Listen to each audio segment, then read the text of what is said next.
Hello, everyone, and welcome to the fourth episode of the Teen Talk podcast. Today, I'm here with a very special guest, Dhruv Gupta. So, Dhruv, welcome.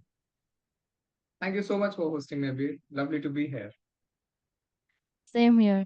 So, before we actually, delve deep into this very interesting conversation, Mhm. I just want to highlight that Dhruv was actually one of the reasons that this podcast even exists because I remember he had a Kaizen challenge, and one of the categories was to build a personal brand. Now, around that time, I wasn't really sure what that word even meant. So maybe I thought it was like a business or work on something that you started. So I remember that day itself, I went to my room and I made all the decisions like the podcast's name, logo, slogan, and many Mhm. other things. And I made the Instagram profile itself on that day. And honestly, like, you're one of the main reasons that this podcast exists because I was procrastinating for a lot of time until I saw that reel. I mean, every time when someone tells me that they're even the smallest of steps, I am so happy about it. But listening to it like somebody, started a whole podcast because I could motivate them enough, take those steps towards your own dreams, take those steps, for their own dreams. It's mind-boggling to me. I'm really happy to see that, doing this. And I'm really happy to be on this podcast because specifically now that I know that, what you really motivated you to start it off in the first place. Good job on that. Really proud of you for that. Absolutely. So I'm gonna go right in and with my first question. So I mean I've seen your Instagram content and it's mainly Hmm. based around self development, personal development, consistency.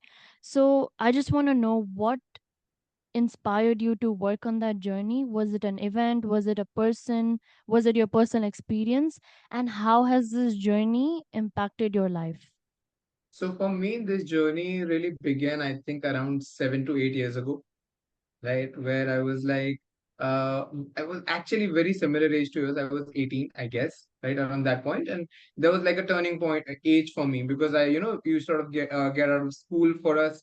Here it's get out of school, you basically sort of walk into the college life more or less, right? The university life it starts off after 18 for us, right? Now I'm like, okay, I'm dumbfounded. I don't know where to go. And I was really hitting the rock bottom there, right? A lot of things were going wrong. Now that's where I started to address. So I've been sort of a personality who's very persistent always. Like if I set a goal, I will do it, right? So I think around that point in time, I realized that, all right, these are the things that are going wrong. I don't want it to work. And I'm pretty sure I want something a lot better than just things going okay. I want things to a certain level, right? So I started really, emphasizing on the fact here, kuch karna hai, and then you sort of, you get to a point that okay, this is what I have to do. After figuring out for like months, you keep doing things like let's say you want to clear academics, you start doing that. Okay, but now I think I want to change my appearances. I want to feel more confident in my own skin. So I start working out. Okay, I'm feeling better now. Okay, I did that, but I'm mentally feeling a lot of cluttering, right? So I started journaling. I think I took one step after the other, but and all of this I learned via YouTube, literally. I followed 3 pages back then, and I've been always into productivity. Like I've been a productivity geek as long as I can remember. Like doing things in a technique, using a technique, like Pomodoro techniques are now very famous right now. But back in the days when I was starting it out, nobody knew anything about it. I think Yeah. there was barely anyone who actually even knew about this amongst the group circle I had. Like I was the only one like using Pomodoro techniques to study and everything for competitive exams. There was like something of a new technique for us, right? So I think I got into it, and 3 pages that I was talking about were like Ali Abdal, Matt Diawala, and then Thomas Frank. These were 3 people that had big influence on me in terms of having productivity, in my own life. Like Matt was, sort of embracing having a minimalistic lifestyle, like, don't go after like having too many stocks, sort Yeah. of this, like a lot of small details that I picked up from them. I learned it out. I did not implement everything that I learned. I picked up what I could, I implemented it, and that sort of got me going with the spiral of self improvement. And then it really, and my life started taking off.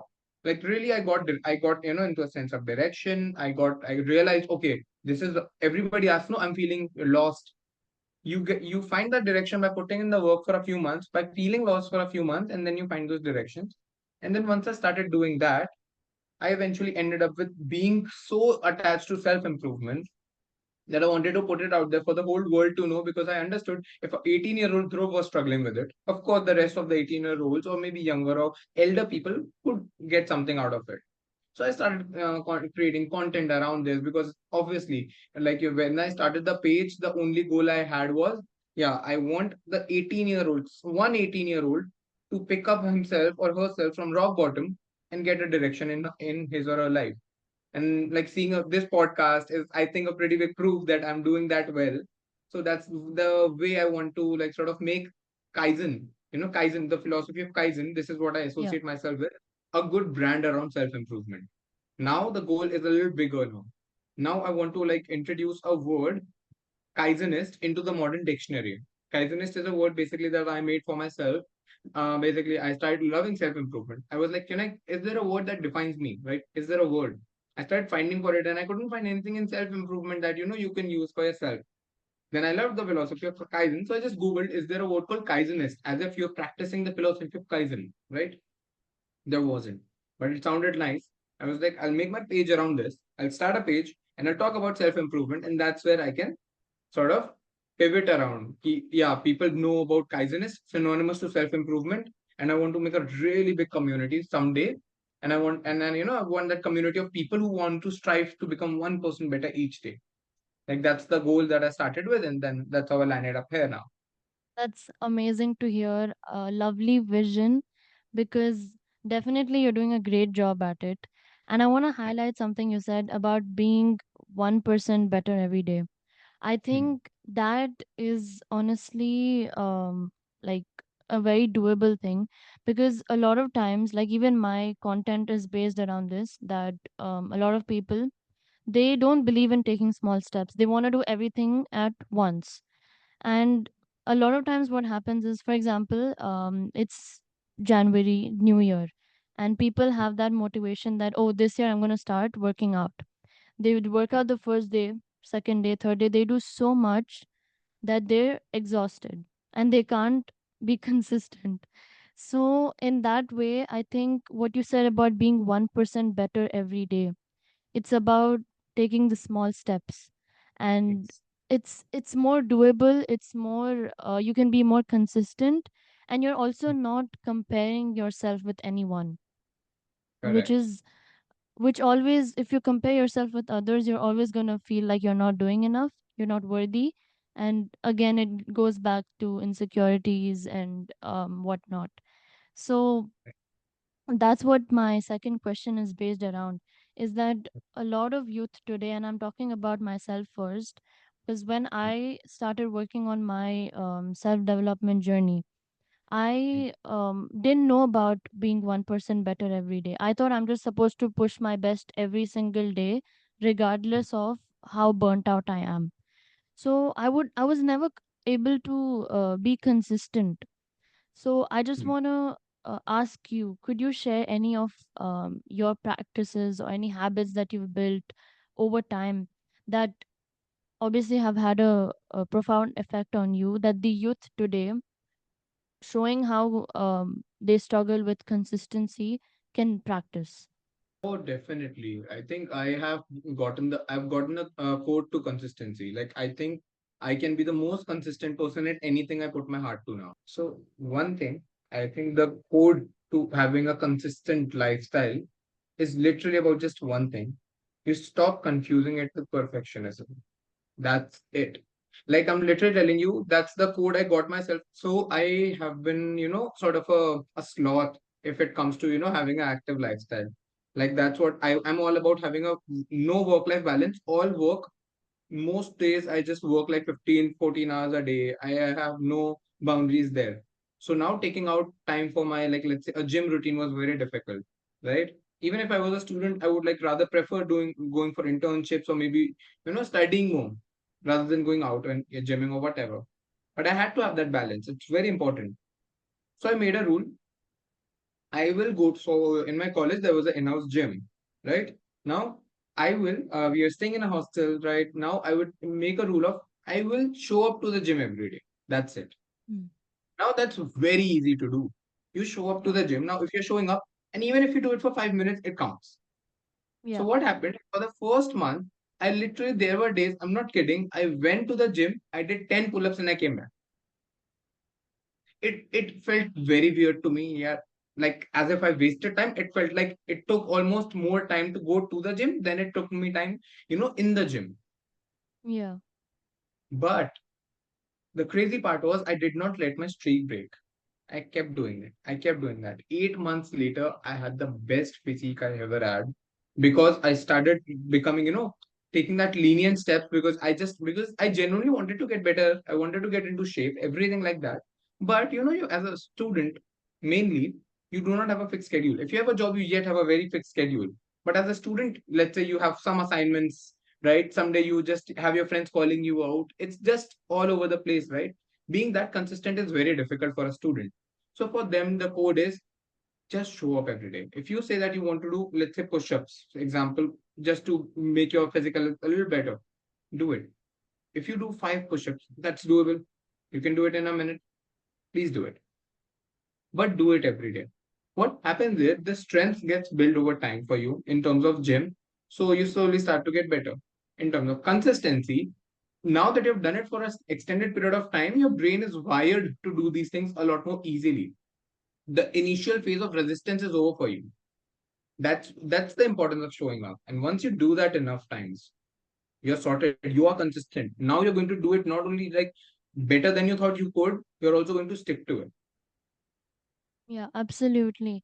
I think what you said about just showing up, it's so easy to be consistent in that way because a lot of times we feel that we need to give, we need to do so much every day to be consistent. But it's the opposite. You need to just show up and, like just show up. So Exactly. like even if there are days where you feel that your body is saying no, that okay, I can't go to the gym today, just go for a walk, like a light Mm. walk. I think that helps a lot as well. It's good to get out in the nature also. You get Yeah. really good vibes, and it's a break from whatever stress that you have, school, university, work. So that's something I really believe in. If there are days where I can't work out, my body says no, I just go for a walk. If not, I just walk at home. Whatever you can do with what you have is to stay consistent, is to show up. So Exactly. you also mentioned about hustle. So I will be Mm. getting into that. So you Okay. work a 9 to 5, which, I mean, I've seen my parents working a 9 to 5, and it's very stressful. Um, Mm. especially when you have team members that don't understand boundaries and they keep calling you after your work hours are over. And Oh yeah. well, it's very stressful. And I Yeah. think you know that better than me. And alongside that, you also create content, Instagram Mm. content, and your reels are super amazing. Like, I have to say, they're so, like, these days people complicate video editing so much, so many effects, it's just so difficult to watch. But your Mm. content is so simplified. It's so it's nice to watch as well. It's really motivating. So, and creating content is never easy. It takes a lot of effort, takes a lot of time. So with working a 9 to 5, with creating content, how have you stayed so consistent? It's so amazing to see your consistency. And with these two things, how do you maintain a healthy hustle and basically work life balance? Oh, I am going to say something very controversial for this one. I don't believe in a work-life balance in your early 20s. Maybe later too. That's very strictly something I'm saying of my own experiences because that's the sort of person I am. Like work doesn't feel work to me because I got into fields that I really enjoy. Like I work in an investment bank at a very initial level role, right? And I enjoy it on most days. Of course the work is stressful, right? It's difficult, right? When you have to do overtime some days, and your content creation is something that's again very churning on your, I would say, creatively. It puts a lot of stress on your mental health, right? It does all these things. It's that. But work has always been something that I just genuinely I'm very happy doing. Like I know if something that's let's say even when I was a student, I would just be happy studying. If I just have to like if I want to go to the gym, I'll be happy in the gym. Then I want to take that hustle. For me, my mindset for I don't know for how, when it happened, when maybe I'm just this way. It's a defected thing with me. I'm very happy working. Like if I don't work, I get pissed about that. I don't I would I'd say so. And I think that's a big factor to it, is basically answering your question directly. First of all, get into a field you like. Very Mm. important for you. And most people are like, oh, I got into college, I don't know what field I want to go into EAO. Keep it simple for you. Like right now you guys are like around 80, turning to be 18, most of you, right? If you were to have as a uni student, I'm speaking, maybe get some professional help. I did that, helped me a ton. They take psychometric tests and everything, and then they tell like which career paths can you go to. They don't tell you career path, they tell you these are the streams you can try, and then from that you can pick. That's one. Yeah. Right. Second, if you can't take a professional help, see what are the things you're really good at. For me, I got a very similar answer to what I was thinking initially. So initially I wanted to go to engineering, but when I started preparing for the competitive exams and I started getting into the nitty gritties of what I really have to do, I started losing interest in it. Mm. That happens. Then I figured out that okay, mathematics is something I'm very passionate about. Very passionate. I did my grad in that then, right? While I was doing that, I realized I do not get want to get into just academics, right? So my graduate, like I'm a graduate in mathematics, and most of the sort of streams that I knew of back then were very academic related, right? Like a professor, maybe a PhD, right? Yeah. What's the practical application of that? That was maybe going into an investment bank, working in the field of finance in general, not just that. Okay, I realized that is something I can do. I read about it. I read about another line called actuarial science. That's where you're going to use statistics and mathematics. And similarly, I started, going into these and deeply reading about it, talking to people who were into these fields, and getting to know what field I really can work into and be, good at, be happy, feel happy. It pays well, everything. You want to like, measure a lot of parameters for that. Got to a conclusion. Okay, fine. Now I'm very happy with the job I have. Right. But now there comes the question, okay, that's a job that you do for, let's say, for sustaining your life. Something that deeply makes you happy, like a passion, is different. My passion is creating videos. My passion is actually self-growth. And then the only way I can sort of let the world know is by creating those videos. So when I make those videos after my 9 to 5, I don't feel like I'm working. It obviously it's work, but I don't feel like as if I'm working. So that helps a lot in me being consistent, picking a line that I really enjoy. A lot of people they start get into content creation, they get into 9 to 5 with the intentions of either I don't know what to do with my life, or now I have to just sustain it. I want to earn money, you know. And I think earning money is a byproduct of just producing value. Yeah. And if you go to a line you really like, you can produce value there, earn money from there. Now that's something a lot of people don't understand right early on, and then they feel like okay, I'm fixed to this. And I changed my line like 3 times already, and I've picked like 6 career options for myself, maybe, I don't know, right? But yet I kept changing it until I figured out the one thing I really liked, right? Takes time, but you figure out, like, over the span of 7 years I've gotten this clarity, right? Just to be very okay with what I want to do. And maybe let's say it all goes poof and don't want to do any of the things I'm doing right now. That happens. You evolve, and the things you want to do also evolve. But to be consistent, you always have to listen to your heart genuinely. See what makes you happy. Start doing more of that. Work will not feel like work. That's very, very important. A lot of other factors are there, the work culture that you go into with the 9 to 5. Luckily, I'm blessed with a very, very decent work culture. So a lot of people are very, I would say, stressed about that. I don't have to worry about it, luckily, but that's something, a challenge that comes with a 9 to 5. Even if I had that, on some days when I have to do, let's say, overtime because the job demands it, it's nothing that, it goes wrong, the job demands it on days, then be okay with giving that extra to your job. What I believe in, you can never ever balance. Some days your job will demand more, some days your page will demand more, some days your own health will demand more. Every day it's an imbalance between some things. You can never do it all. Like there are days I skip working out, right now, like I can't go to the gym, so I'm running. Like I've stopped going to the gym, I don't have that schedule. I can take out half an hour for running Yeah. easily, go downstairs, have a good jog, come back upstairs. Really proper balance. But you have to set your priorities, very important. Now step 2 is basically setting a priority. Like I said, you do something that you like. Now you start prioritizing your things, because not everything can be about just work, right? I do take time out, but for me it's like a 80-20 rule, right? Basically it's I think 80-20 rule applies to anything in your life. 20% is basically the fun part. Usually 80% is the hustle. 80% healthy hustle is something I would say I would encourage, because if you don't do that, it burns you out. Like I keep the healthy but the requirement for, I would say, the rest is different for everyone. For me, I every Sunday or Saturday, I take out like almost a few hours for myself to visit a cafe and just lighten up myself alone. Have a cold coffee there, maybe something else, eat something by myself, maybe watch something over there. And I do it outside in a cafe specifically, not in my home space, because changing of scenery is very important.